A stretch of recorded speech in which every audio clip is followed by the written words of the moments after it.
సికింద్రాబాద్ బోయిన్పల్లి మేధా school drugs కేసులో సంచలన నిజాలు వెలుగులోకి వస్తున్నాయి. స్కూల్ ప్రమాదకర స్థితిలో నడుస్తోంది. స్కూల్ ఫస్ట్ ఫ్లోర్ లో పెద్ద సంఖ్యలో రియాక్టర్లను గుర్తించారు. డ్రగ్స్ తయారీ కోసం ఫస్ట్ ఫ్లోర్ లో 8 రియాక్టర్లు ఏర్పాటు చేసుకున్నాడు జయప్రకాష్. ఫ్యాక్టరీ స్టైల్లో రియాక్టర్లు ఏర్పాటు చేసుకున్నాడు. జయప్రకాష్ గౌడ్ రూమ్ అచ్చం ఫ్యాక్టరీని తలపించేలా ఉంది. డ్రగ్స్ తయారు చేసే రూమ్ లోకి ఎవరూ రాకుండా జాగ్రత్త పడ్డాడు.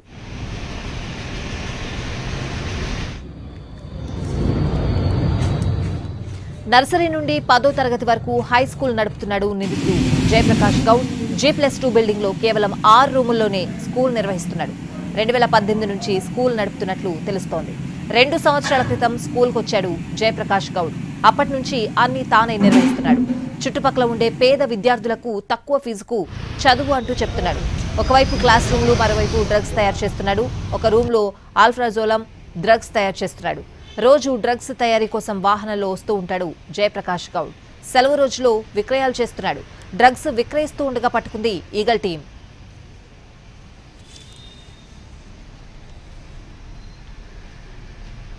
ఇదే విషయానికి సంబంధించిన మరిన్ని వివరాలు మా ప్రతినిధి కిరణ్ అందిస్తారు.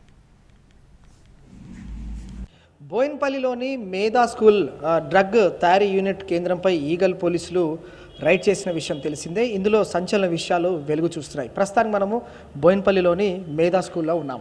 మేధా స్కూల్లో అల్ఫ్రాజోలం అనే డ్రగ్ తయారీ కేంద్రంపై ఈగల్ టీం పోలీసులు ఆకస్మికంగా రైడ్ చేశారు. ఇందులో ఈ స్కూల్లో స్కూల్ స్టూడెంట్స్కి పాఠాలు చెప్తూనే మరోవైపు అంటే మరొక సెక్షన్లో ఈ డ్రగ్ తయారు చేస్తున్న భాగవతనంతా కూడా ఈగల్ పోలీసులు బట్టబయలు చేశారు.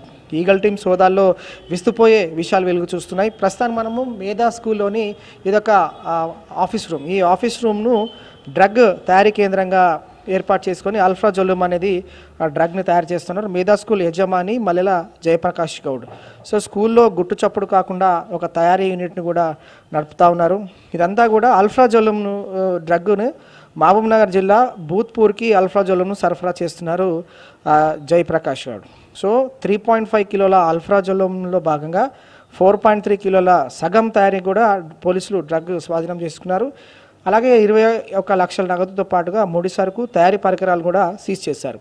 ఇదంతా ఏడాది క్రితం జయప్రకాష్ గౌడ్ శేఖర్ అనే వ్యక్తి ద్వారా గురువారెడ్డిని పరిచయం చేశారు. వీరంతా ఫ్రెండ్స్గా ఏర్పాటై ఈజీగా డబ్బులు సంపాదించవచ్చని ఎవరికి అనుమానం రాకుండా మేధా స్కూల్లో ఒక భాగం అంటే ఒక సైడ్ అంతా కూడా ఇటు పాఠశాల నడుస్తున్న క్రమంలో ఆఫీస్ రూమ్లోను అలాగే క్లాస్ రూమ్స్ సంబంధించి కూడా ఈ స్కూల్ వెనుక భాగంలో మనం చూస్తూ ఉన్నాం కదా, ఇది మేధా స్కూల్కి సంబంధించిన స్కూల్ వెనుక భాగంలో ఉన్న ఆఫీసెస్ క్లాస్ రూమ్ సంబంధించి. ఇది గురువారెడ్డి ఇచ్చిన ఫార్ములా ఆధారంగా అల్ఫ్రాజోలంను తయారు చేస్తూ ఉన్నారు జయప్రకాష్ గౌడ్. సో గురువారెడ్డి సూచనలతోనే ఈ యూనిట్ కూడా ఏర్పాటు చేశారు.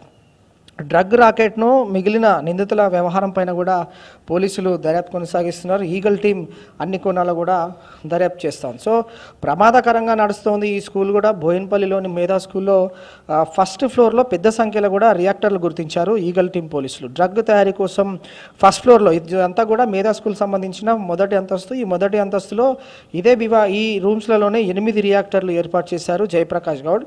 అలాగే ఒక ఫ్యాక్టరీ మాదిరిగా అన్ని పరికరాలు ఏర్పాటు చేసుకొని రియాక్టర్స్ దానికి సంబంధించిన ఏర్పాటు చేసుకొని జయప్రకాష్ ఎవరైతే ఉన్నారో గౌడ్ అతను అచ్చం ఫ్యాక్టరీ లాగానే ఇదంతా కూడా డ్రగ్ తయారీ కేంద్రంగా వ్యవహారంగా ఈ స్కూల్ అంతా కూడా నడిపిస్తూ ఉన్నారు. సో డ్రగ్ తయారు చేసిన తర్వాత ఈ రూమ్లోనే ఎవరికి రాకుండా కూడా జాగ్రత్తలు తీసుకున్నారు. ఎందుకంటే ఇది నర్సరీ నుండి 10వ తరగతి వరకు కూడా మేధా హై స్కూల్లో క్లాసెస్ నడుస్తూ ఉన్నాయి. G+2 బిల్డింగ్ ఇది. ఇందులో 6 రూమ్లు ఉన్నాయి. 2018 నుండి ఈ స్కూల్ నడుస్తోంది. 2 సంవత్సరాల క్రితం స్కూల్కి వచ్చిన జయప్రకాష్ గౌడ్ అప్పటి నుండి అన్ని తానే ఈ నిర్వహణ కూడా చూసుకుంటున్నాడు. చుట్టుపక్కల ఉండే పేద విద్యార్థులకు తక్కువ ఫీజు మొత్తంలో కూడా తను పాఠాలు బోధిస్తాను, విద్యాబుద్ధులు నేర్పుతాను అంటూనే మరొక విభాగంలో ఈ అల్ఫ్రాజోలంకి సంబంధించిన డ్రగ్ తయారీ కేంద్రానికి తెరలేపాడు.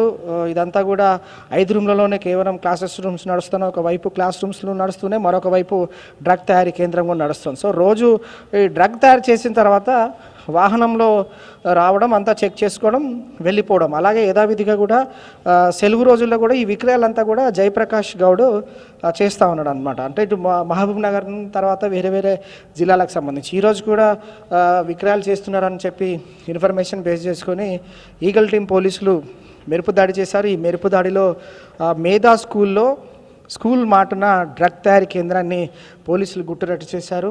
మొత్తంగా 8 రియాక్టర్లను సీజ్ చేశారు, అల్ఫాజోలును సీజ్ చేశారు, అలాగే నగదును కూడా స్వాధీనం చేసుకున్నారు. సో ప్రస్తుతం అయితే ఈ కేసులో ఎవరెవరైతే పరారీలో ఉన్నారో వారికి సంబంధించి కూడా మిగతా నిందితుల యొక్క పాత్ర ఏ విధంగా ఉంది, అలాగే ఇటు జయప్రకాష్కిను అలాగే గురవారెడ్డి అలాగే శేఖర్ ఈ వ్యక్తులకు ఉన్న మధ్యలో ఉన్న కాంటాక్ట్స్ కావచ్చు, అలాగే వీరు ఎంతకాలంగా ఈ డ్రగ్స్ సంబంధించిన తయారీలో ఎవరెవరికి వీరు ఆల్ఫాజోలం డ్రగ్స్ సరఫరా చేశారు, అలాగే హైదరాబాద్తో పాటుగా హైదరాబాద్ శివారు ప్రాంతాల్లోనూ ఇతర జిల్లాల్లోనూ సంబంధించి కూడా కళ్ళు కాంపౌండ్లకు ఆల్ఫాజోలం ఏ విధంగా వీరు సరఫరా చేశారు, అలాగే వీరి యొక్క వాట్సాప్ కాంటాక్ట్స్ ఏ విధంగా ఉన్నాయి సంబంధించి అన్ని కోణాలు కూడా ఈగల్ టీం పోలీసులు దర్యాప్తు కొనసాగిస్తున్నారు. బోయిన్పల్లిలో మేధా స్కూల్లో రియాక్టర్లను ఏర్పాటు చేసి అల్ఫాజోలం డ్రగ్ తయారీ గుట్టురట్టు అవడంతో కూడా స్థానికంగా ఒక ఆందోళన వ్యక్తం